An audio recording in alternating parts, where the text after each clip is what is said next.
বলবেন, হে পিতা আদম, আমরা তো আপনারই সন্তান, আপনি একটু আল্লাহ তাআলার নিকট সুপারিশ করেন যেন বিচার কার্য তিনি এখন থেকেই পরিচালনা করেন।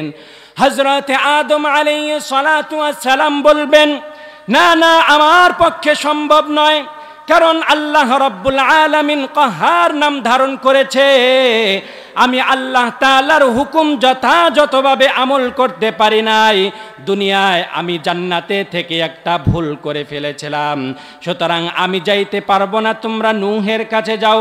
এভাবে সমস্ত উম্মতেরা নূহের কাছে চলে যাবে।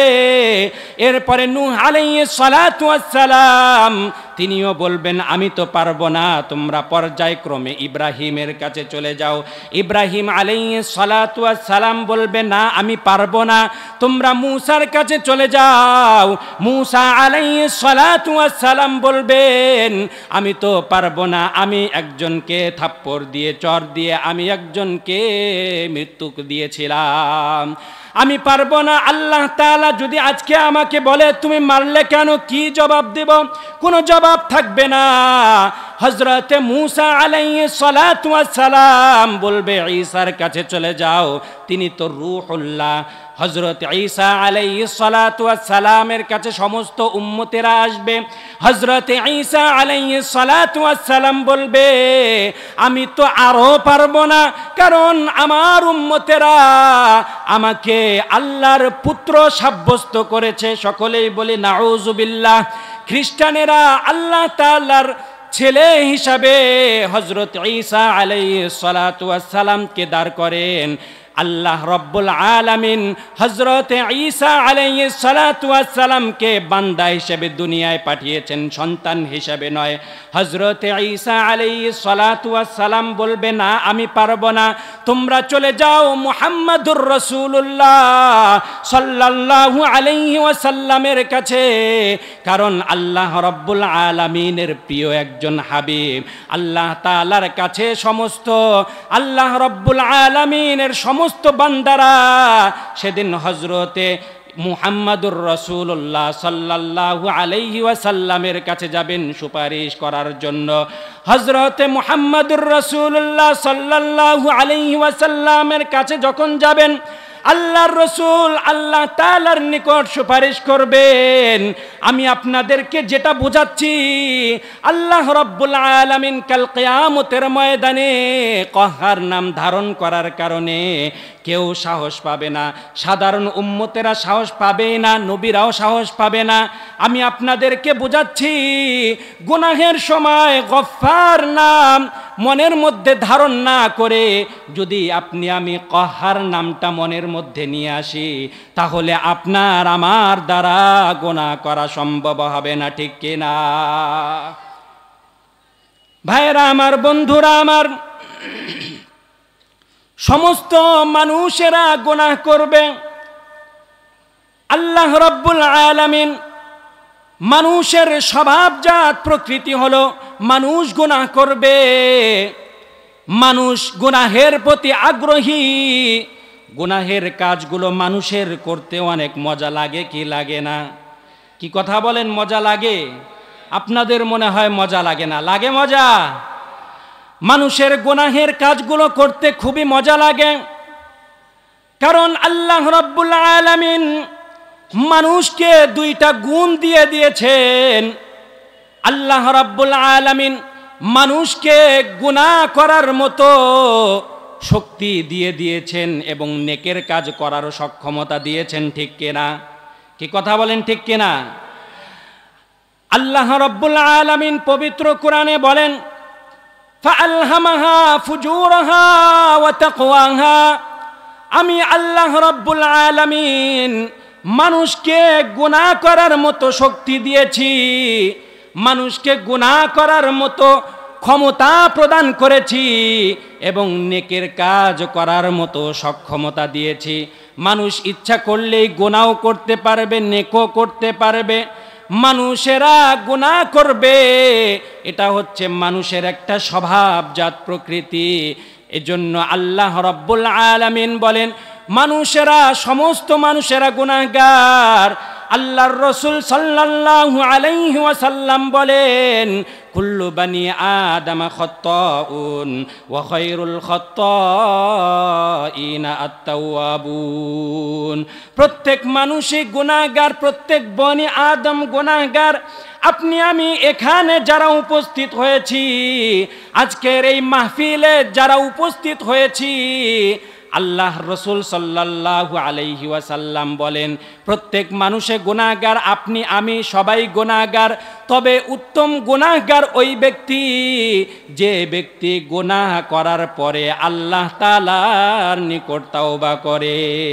সুবহানাল্লাহ। আল্লাহ রাব্বুল আলামিন মানুষকে গুনাহ করার মতো সক্ষমতা দান করেছেন। আল্লাহর রসুল বলেন সবাই গুনাহগার। এখন প্রশ্ন আসে, নবীরাও কি গুনাহগার? কথা বলেন, নবীরা গুনাহগার? না না, আহলুস সুন্নাত ওয়াল জামাতের আকীদা হলো নবীরা মাসুম, নবীরা কোনোদিন গুনাহ করেন নাই। আল্লাহ রাব্বুল আলামিন নবীদেরকে নিজ কুদরতের মাধ্যমে হেফাজত করেছেন, ওহির মাধ্যমে নবীদেরকে নিয়ন্ত্রণ করেছেন। নবীদের দ্বারা কোনো গুনার কাজ সংগঠিত হয় নাই। তবে নবীদের দ্বারা গুনাহের ভাব মনের মধ্যে চলে এসেছিল। ভাব চলে আসার মাধ্যমেই নবীরা গুনাহ করেন নাই। আমাদের দুই একদিন আগে বৃষ্টি হয়েছিল,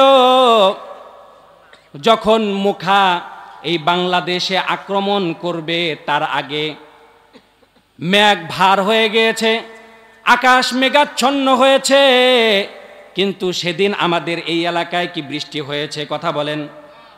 মেঘাচ্ছন্ন হয়েছে কিন্তু কোনো বৃষ্টি হয়নি। মেঘ আসলেই যে বৃষ্টি হবে বিষয়টা এরকম নয়। ঠিক তেমনি ভাবে রসুলদের নবীদের অন্তরে গুনাহের ভাব চলে আসতো, এটা আসাই স্বাভাবিক, কিন্তু নবীরা গুনাহ করেন নাই। আল্লাহর রসুল সাল্লাল্লাহু আলাইহি ওয়াসাল্লাম বলেন, ইন্নাহু লায়ুগানু আলা কলবি ওয়া ইন্নী লাআস্তাগফিরুল্লাহ কুল্লা ইয়াউমিন মিআতা মাররা। আমার অন্তরের মধ্যে গুনাহের ভাব চলে আসে, এজন্য আমি প্রত্যেক দিন 100 বার করে ইস্তেগফার আদায় করি। নবীরা আল্লাহর রসুল সাল্লাল্লাহু আলাইহি ওয়াসাল্লাম গুনাহের ভাব আসার কারণে 100 বার ইস্তেগফার আদায় করতেন, অথচ আপনি আমি গুনাহের মধ্যেই ডুবে থাকি, ঠিক কিনা? আপনার আমার জন্য কতবার ইস্তেগফার করা উচিত, কতবার তাওবা করা উচিত, একটু চিন্তা করি। হযরতে ইউসুফ আলাইহিস সালাতু ওয়াস সালামেরও গুনাহের ভাব চলে এসেছিল। আল্লাহ রাব্বুল আলামিন পবিত্র কোরআনে বলেন, ওয়ালাকাদ হাম্মাত বি ওয়া হাম্মা বিহা। ভাব চলে আসার পরেও হযরতে ইউসুফ আলাইহিস সালাতু ওয়াস সালাম গুনাহের কাজ তার দ্বারা তিনি সংগঠন করে নাই, গুনাহের কাজ তার দ্বারা সংগঠিত হয়নি। বরং আপনি আমি গুনাহ করব, এটাই স্বাভাবিক, আপনি আমি গুনাহ করব।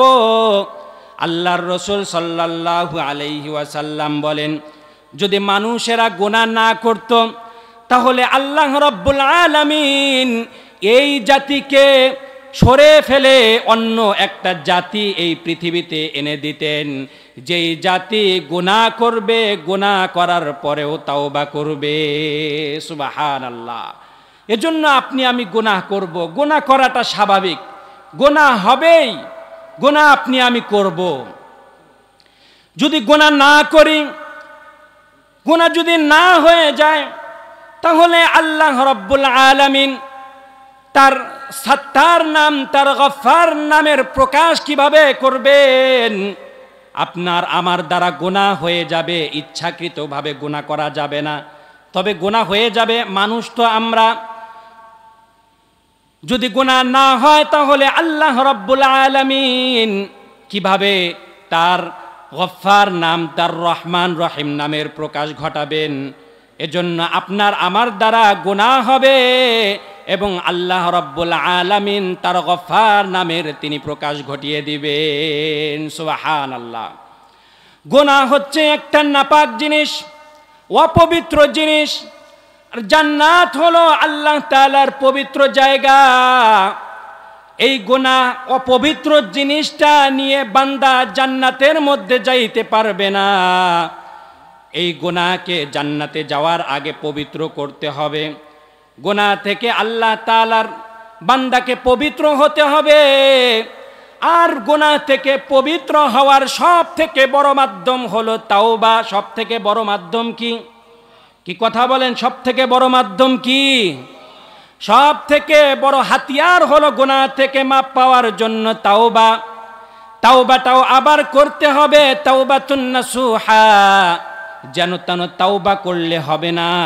মুরগির মতো নাপাকি খাওয়ার পরে মাথা নাড়লে হবে না, বরং তাওবাতুন নাসুহা করার মাধ্যমে গুনাহ ক্ষমা করাই নিতে হবে।